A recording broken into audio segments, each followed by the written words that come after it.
Alright, today I'm going to be going over how to create a quick and easy radial menu in Godot. I'm just going to create a new project. Alright, we're on a new project. Here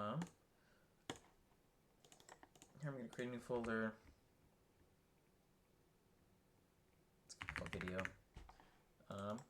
Set up here I'm going to create a new scene. Just call it a panel container. It's going to be our little UI test base here. Make sure this is set to full rect here. I'm just going to add a center container. And the main node that we're going to be leveraging here is going to be our texture progress bar. This really has all the functionality built in. It's just a little bit hard to get there. So in this node, we are going to need to add two textures, one for under and one for progress. It's going to make sense as I show it. I'm not going to use any pre-made textures. I'm just going to create them in Engine. You can create circular textures using the gradient texture 2D pretty easily. So how I'm going to do this, I really don't. There it goes. I'm going to move this out. I'm going to turn on snapping. I'm going to move this little top left one into the center here. And then under the fill tab, I'm going to set the fill parameter to be radial. That's already going to give us this little circular thing going on. Then I'm just going to add another color here. I'm set it to black as well. Move that in. Now we've got a little circle going on. Here I'm going to set it all the way transparent. Grab another slider. Set this one to be all the way transparent as well. And then as we move this second transparent one, it's going to create a harsh edge or a soft edge depending on what you want. I'm also going to make this a little bit closer to the edge in general. And there we go. I think this one looks pretty good so far.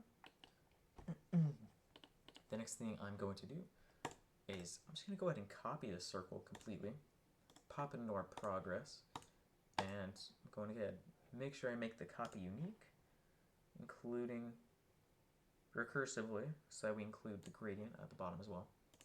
And then first thing I'm going to do is I'm just going to change this to be green, to show our stamina, for example. I'm also going to make this circle a little bit smaller.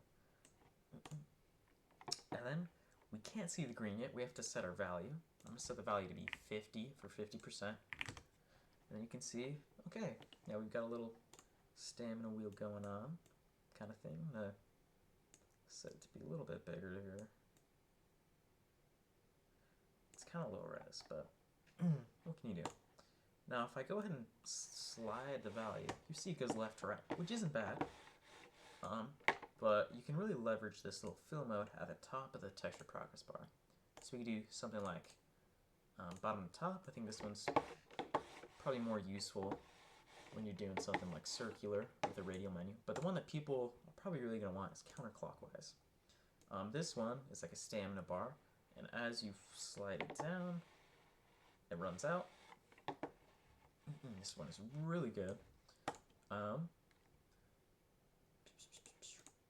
really it.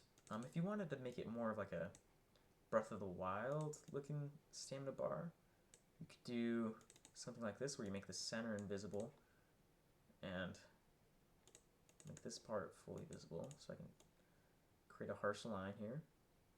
And then now you can see fully slides down as I change the value.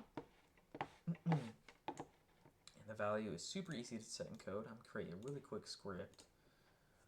It's way easier to set canvas items than it is to mess with shaders. So I'm going to create a new script. I'm just going to call this test because it doesn't matter. In process, I'm just going to say, I'm just going to say value is equal to a wrap f of our value plus I'll just say 1 and wrap between 0 and 100. Now you can see our bar will fill up and then we'll wrap back around, and we can also count back. Standard bar is decreasing. And it looks great. Super easy to set in code because all you have to set is the value and the max value. You don't need to deal with any shader parameters, that kind of thing. I just thought I'd share. And thank you, peace.